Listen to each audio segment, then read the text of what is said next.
எல்லாருக்கும் வணக்கம். Cheese kitchen click பண்ணதுக்கு ரொம்ப நன்றி. ஸோ இன்றைக்கி எல்லாருக்கும் ரொம்ப பிடிச்ச ஒரு ரெசிபி தான் பார்க்க போகிறோம். தக்காளி சாதம். ஹோட்டல் ஸ்டைலில் செய்கிற தக்காளி சாதம் தான் எப்படி குக்கரில் குழையாமல் வேறையாக சூப்பராக பண்ணுறது அப்படின்னா அந்த வீடியோவில் பார்க்க போகிறோம்.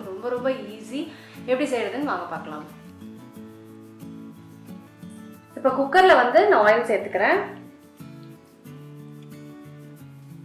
இப்போ எண்ணெயில் நான் சோம்பு, பட்டை, லவங்கம் இது சேர்த்துக்கிறேன். இதை ஒரு ஃபியூ செகண்ட்ஸ் நம்ம சாட்டே பண்ணால் போதும். இதுக்கப்புறம் கடலைப்பருப்பு. ஸோ இது கொஞ்சம் ப்ரௌன் ஆகணும். அது வரைக்கும் நம்ம இதை வறுக்கணும். அடுத்தது வெங்காயம் சேர்க்குறேன்.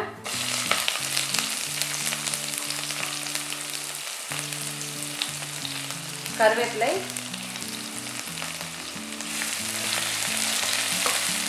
வெங்காயம் நல்லா குக் ஆகணும். வெங்காயம் தக்காளி சாதத்துக்கு ரொம்ப குக் ஆகணும், பிரியாணி மாதிரிலாம் குக் ஆகணும்னு அவசியம் இல்லை. ஓரளவு குக் ஆனால் போதும்.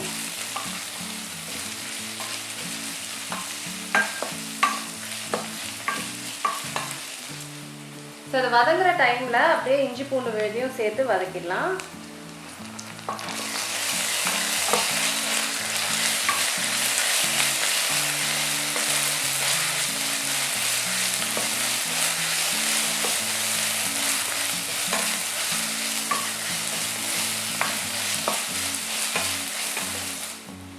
வெங்காயம், இஞ்சி பூண்டு விழுதெல்லாம் நல்லா வதங்கிடுச்சு. இப்போ நறுக்குன தக்காளி சேர்க்குறேன். இதோட கொத்தமல்லி, புதினா சேர்த்துக்கிறேன். இப்போ இதுலேயே மசாலா பொடிங்க சேர்த்துக்கலாம். அப்போ தான் தக்காளியில் அது நல்லா இறங்கும். மஞ்சள் சேர்த்துக்கிறேன். சில்லி பவுடர், கொரியாண்டர் பவுடர், கல்லுப்பு, கொஞ்சம் பெருங்காயம். இது எல்லாத்தையும் நல்லா மிக்ஸ் பண்ணிக்கலாம்.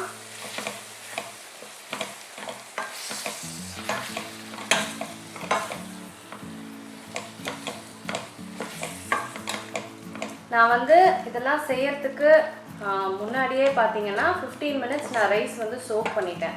ஸோ இது குக் ஆகிற டைம் ரைஸ் ஒன்றுமே சோக் ஆகி கரெக்டாக இருக்கும். ஸோ ரைஸ் சோக் பண்ணி 15 மினிட்ஸில் நம்ம இதை செய்ய ஆரம்பிச்சிடலாம். இப்போ இதை மூடி போட்டு நான் இதை ஒரு 15 நிமிஷமாக நல்லா தக்காளி எல்லாம் குக் ஆகிற வரைக்கும் நான் விட்டுற போகிறேன். ஸோ நல்லா குக் ஆகிடுச்சு. இப்போ தக்காளி பாருங்கள், சூப்பராக குக் ஆகிருக்கு.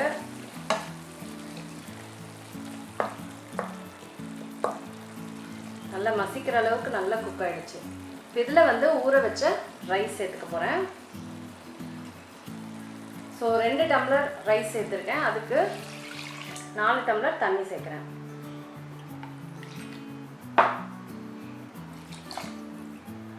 இப்போ நல்லா மிக்ஸ் பண்ணிவிட்டு உப்பு கரெக்டாக இருக்கான்னு நம்ம பார்த்துக்கணும்.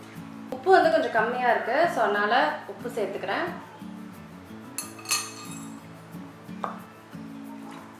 ஸோ இப்போ எல்லாம் பக்காவாக இருக்குது. இப்போ நம்ம அதை லெட்டு போட்டு விசில் வச்சிடலாம்.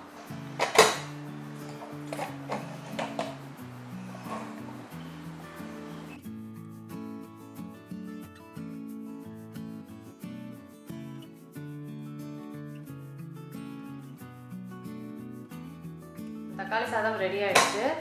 ஓப்பன் பண்ணலாம். ஓ வாவ், பாருங்களேன், ரொம்ப சூப்பராக இருக்குங்க. நல்லா வெறையாக சூப்பராக இருக்குது. சூப்பராக வந்திருக்கு பாருங்கள். ஸோ குழையாமல் நல்லா வெறையாக ஹோட்டல் ஸ்டைலில் சூப்பராக இருக்குது. டொமேட்டோ ரைஸ் அப்படியே ஹோட்டலில் சாப்பிட்ற மாதிரி அவ்வளோ டெலிஷியஸாக இருக்கும். கண்டிப்பாக ட்ரை பண்ணி பாருங்கள். இந்த டொமேட்டோ ரைஸை கண்டிப்பாக உங்களுக்கு பிடிக்கும். நான் உங்களை சீக்கிரமாக அடுத்த வீட்டில் சந்திக்கிறேன். வணக்கம். இருங்க எங்கே போகிறீங்க? இந்த 2 வீடியோஸும் கண்டிப்பாக உங்களுக்கு பிடிக்கும். கிளிக் பண்ணி பாருங்கள்.